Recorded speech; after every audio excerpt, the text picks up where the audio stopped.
What's going on, everybody? Welcome back to Hidden Heights Farm. So it is officially fall time. You guys know this. It is absolutely my favorite time of year. Yesterday we had a cold front come in and it got down into the low 40s and it was absolutely wonderful. I love deer hunting. I have not bow hunted in over 8 years. My compound bow has been hanging in the shop for that long, and I got it out yesterday during the halftime of the OU Texas game. OU won, of course, if you guys didn't know that. So horns down. We're OU fans here, of course. We live in Oklahoma. But anyways, yeah, so I got that out and I started shooting at halftime and got it dialed in. I actually went hunting last night for the first time with a bow in over 8 years, and I seen 3 different bucks. I seen several different doe. Although I did not take a shot, I kind of wanted to wait. I wanted to watch them a little while and see what all I seen. And then this morning I got some pretty good sized bucks on camera. So maybe here in just a little bit I'll try to go again this evening. It did get a little bit windy. I think the wind's starting to die down a little bit. So I don't know, hopefully I'll get out there. It's like 70 some degrees. It's just absolutely beautiful. I just got done changing the oil in the Jeep. And I got some news to share with you guys. I got some kind of sad news. Rachel and the kids are sad about this. This is part of farm life, and that's what we're fixing to get into now. So changed the oil in the Jeep. You know, I got a shop, I got the tools to do it, so why not do it? Anytime you can do something like that, you know, for one, it makes you feel good whenever you do it yourself. You usually save a little money. But 2, it's hard to trust in people these days. You know the old saying, if you want something done right, do it yourself. If you have the tools, you have the knowledge, and you have the time, you know, changing the oil and stuff on your vehicles, most of the time, it's pretty simple to do. And, you know, I hear horror stories about people going to, you know, I'm not going to name any names, but some of these stores where they got a bunch of young kids or they have a high turnover rate, and someone forgets to tighten the bolt all the way and their oil leaks out on their way home and it blows their engine and this and that, and then they're into it with that company. You know, I'd rather try to avoid that. Now, I don't always change my own oil. There are good places that I use around here and stuff, but if I can do it and I have the time and all that, I try to do it myself. So on to the sad news. You know guys, you guys know in the last video, if you watched it, Kai and I was trying to catch the ducks and stick them in here, and we opened the door and tried to get the other 3 ducks to run in the chicken tractor, and then the one ran out. So after we made that video, I went into the shop and grabbed my fish net that I usually catch all my birds with, and we rounded up the ducks and caught them, stuck them in here. Now, that's not the sad news. The sad news is the ducks are no longer on the farm. My family's not the happiest about that decision, but part of farm life. I got a couple reasons why we got rid of them. One thing though, real quick, is the person that we gave them to Lori at LG Homestead. She has a YouTube channel as well. Her and Greg take really good care of their animals, so I know they'll be in good hands. She's a good person, and I think they'll really enjoy the ducks. They already have some other ducks. She actually got a Cayuga duck from us earlier this year. So I had Rachel text them. I said, you know, I think we need to get rid of the ducks. And I'll get into that in just a minute. So she said, well, I think I know someone that might want them. So she texted Lori, and Lori said, yeah, we'll take them. So we just met up with Lori this morning, and she took the ducks. And now it's a lot quieter around here. And that's getting into part of the reasons why we got rid of them. And I got something else to share with you that is kind of a concern to me, and we'll get into that as soon as I get done with this duck story. But we got some weird stuff going on here out in the farm, and I'm not quite sure what to think about it, so I might need some of your guys' opinions here in a minute. But as soon as I finish the duck story, we'll head on over there and show you guys what's going on. So one of the many reasons why I wanted to get rid of the ducks, and Rachel agreed with me on some of this stuff. Whenever I get up to go to work, the ducks are always out and about in the yard, you know, but just the other day, got up, opened the front door to go get in the Jeep to go to work, and looked down, there was ducks everywhere on the front porch. Got all 4 ducks on the front porch. They scattered away, but they left the biggest mess all over the front patio, all in front of the door, all on the sidewalk. And you know, it's kind of to be expected. If you're going to have ducks at free range, they're going to get places and they're going to go to the bathroom, places they shouldn't go to the bathroom. So that was one reason. The second reason is, you guys know we got the Sebastopol geese, the white curly feathered geese, and you know, they're quite bigger than the ducks. We got 4 geese, we had 4 ducks. If the ducks were in a swimming pool 50 yards away from the geese and the geese seen the ducks having a good time, the geese, even though they're not aggressive or mean to anyone else, they would chase the ducks out of the swimming pool that they're in, or the watering hole that they're at. And you know, I know you can pin animals up and keep them separated and stuff, but to me that's not no fun. I'd rather just let them free range a little bit, let them have space and all that. Keep them separated would be the best thing. But for now, we just decided to get rid of the ducks, and until we get the fencing done, and hopefully a pond one day. We're still on the fence on where to put the pond, and if we really want to put a pond in our front yard and all that type of stuff. I think we're going to do it eventually. But anyways, that's just some of the reasons. And plus, whenever I'm out here videoing and stuff, the ducks would usually follow me around pretty close, and they just never are quiet. They're just super, super loud, which the geese and the goats are loud too. But yeah, anyways, the ducks are gone. One thing about the ducks, they always love, every night, they loved sleeping out here, and they always slept underneath the Jeep on the cement approach. And I mean, it was just always covered in duck poo. If you guys don't know, anywhere a duck sleeps, they just go to the bathroom and go to the bathroom. They just never stop. And whenever you have goats and waterfowl mixed together, you got stock tanks out, you got some kind of water out for your goats. If it's not a pond, there's that wind I was talking about. See if you guys can see it in the grass behind me. The ducks were always in the water, making it a complete mess. The geese do a little bit. The geese don't quite get in the stock tanks and stuff like the ducks did. Even though I elevated them and I fixed that problem, that wasn't a big concern. But the ducks are very strange, because whenever they eat, they get a bunch of mud and stuff in their bill, and then when they go get a drink of water, they just purposely like spread the mud all in the water. So they always made a big mess. So I got something going on. Duck story's over.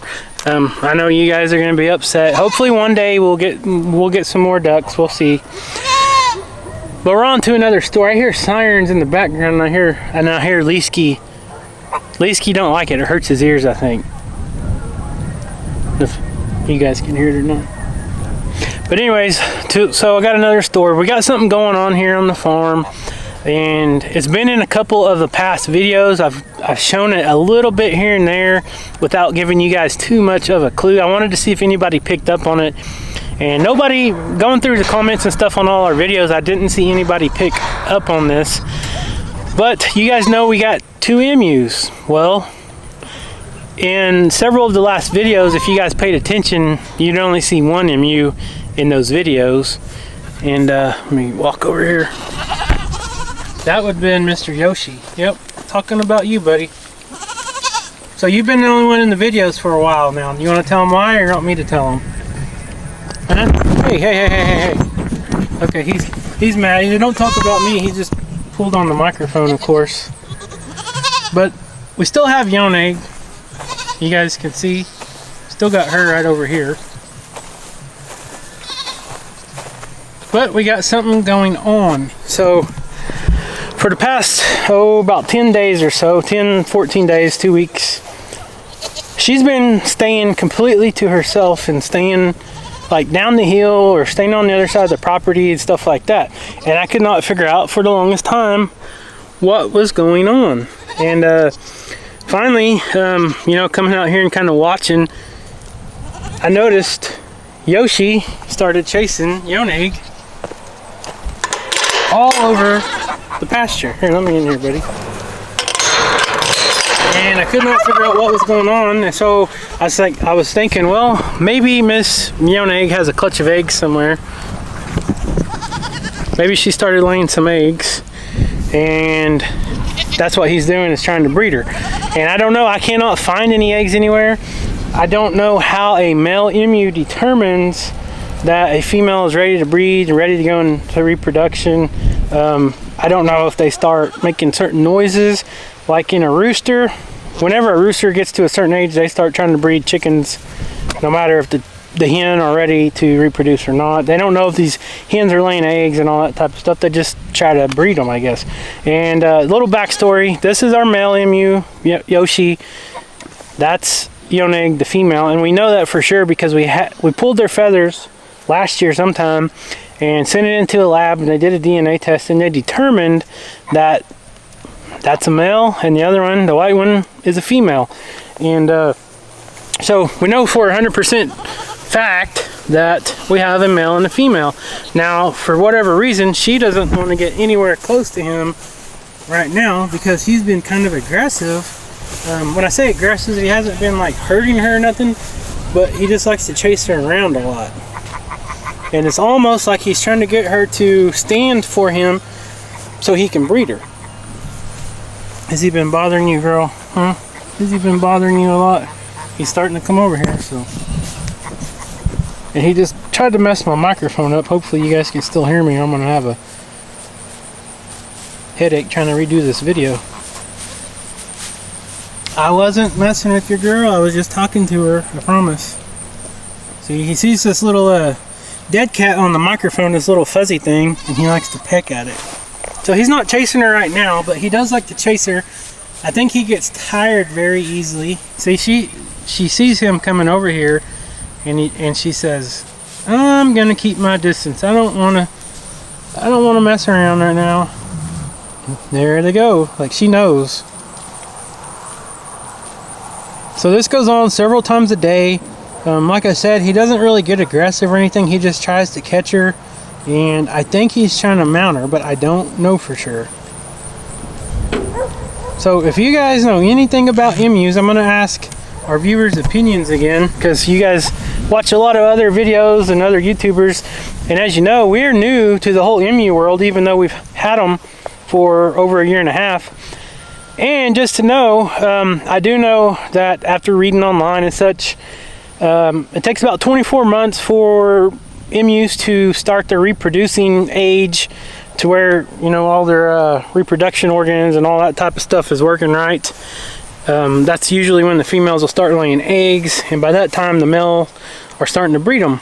Now, just about any other bird species, I don't know about dinosaurs, but bird species, be nice. He likes my watch. Usually the hens will just stand or sit for the males to breed them, and they go about their way. She don't want no part of it. She is running anytime he gets close to her, so it tells me that she's not ready. I think if she was ready, she would stand and let him do what he needs to do. And also, if she was ready, I think I'd be finding a clutch of eggs somewhere, and I'm not seeing that. So I don't know if emus start making noises, the males and females, whenever they're ready to start reproducing. I don't know if the females like make a certain noise. I don't know if they do a little dance. I don't know what's going on. Like turkeys, the hens make a noise, and then that tells the toms where the female turkeys are, and they usually go to them and find them and breed them. If you guys know, like turkey hunters, that's how they call in a lot of the toms, is they'll mimic a hen with a certain call, and that will tell the toms where the hens are. I don't know, but anyways, that's what we got going on. But we are, yes, I was talking about you, Thomas. So you're not gonna chase her since I got the camera out, I guess, huh? He said, "Oh, I'm just waiting for food." That's not food, that's a wood post. I know you're smarter than that, right? All right, let me see one of my favorite goats.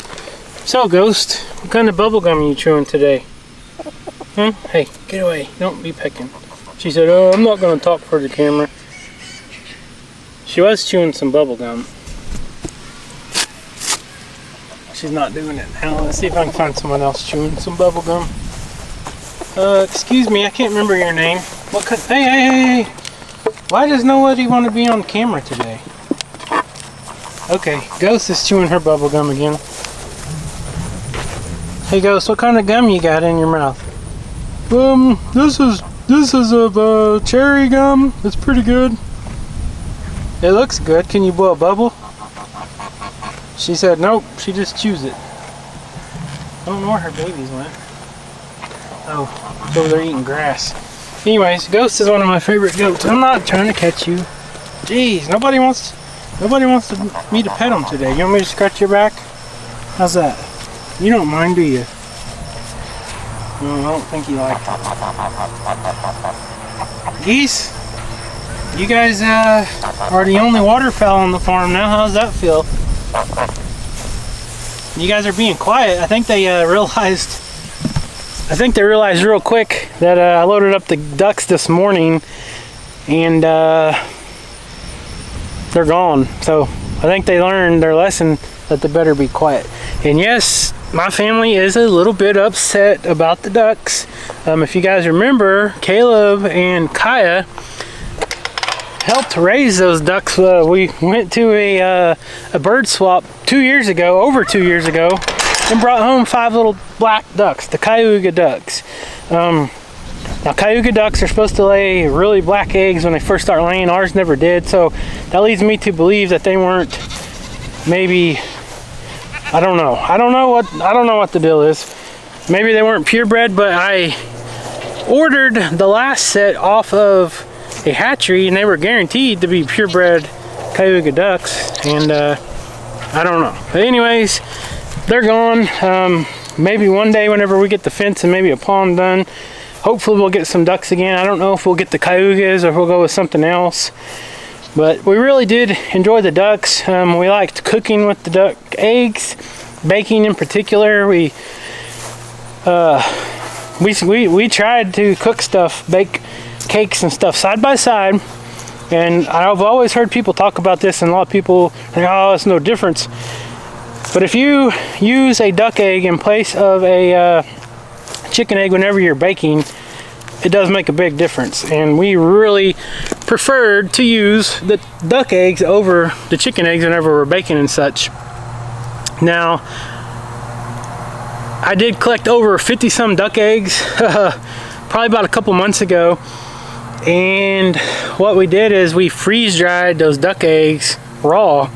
And now anytime we bake or anything, all we gotta do is pull a mason jar out of the pantry and reconstitute the eggs, put it in the mix, just like using a fresh raw duck egg. The freeze dryers are awesome. Actually, we made some soup. We made some like hamburger soup yesterday. It's hamburger meat with all kinds of veggies in it, and we had a ton of leftovers. We usually make a big old pot of it.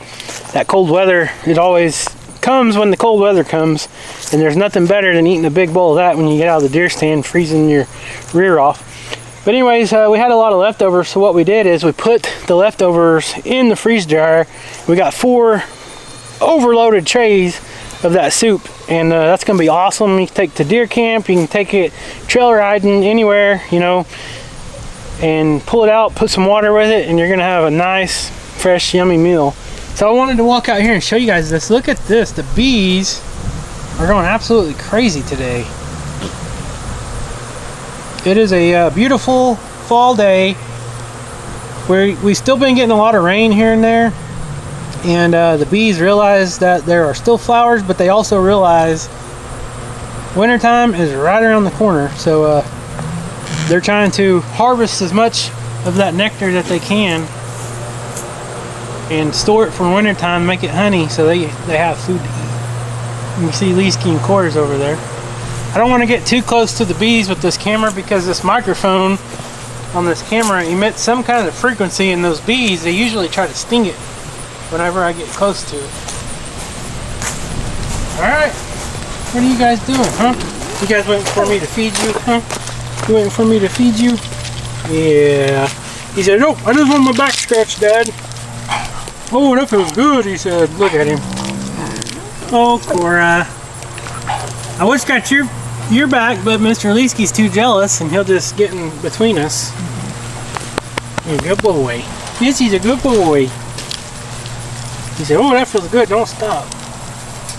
All right, Lisa, I gotta get you guys fed so I can get in the deer stand, okay? And then maybe I can bring you back some fresh victuals. Oh yeah, the dogs love eating fresh deer meat. We always feed most of the organs to them, but now since we got the freeze dryer, might try to do something like that, and I'll definitely make a video over that. Make some freeze dried dog treats. How cool would that be? All right, so anyways, guys, I'm gonna get off here. I'm not gonna bore you guys with the feeding. I'll save that for another video and give you guys an update on the emus. But like I said, I want to hear your guys' comments. What do you guys think is going on with the emus? Do you think that Yoshi is just thinking that the girl is Yoneg is ready to breed, or is he just being mean and running her off? I was hoping to get some video footage of that and show you guys, but you know, he must be worn out because he hasn't done it in a while. But anyways, leave your comments down below. I'd love to hear what you guys say or think. If you guys have any experience raising emus, some of you might know what's going on. I know a lot of you watch other YouTubers that have emus, and some of you have had emus and all that type of stuff. So leave a comment down below, subscribe, make sure you're subscribed. Excuse me. And thank you guys so much. I hope you guys are enjoying this awesome fall weather.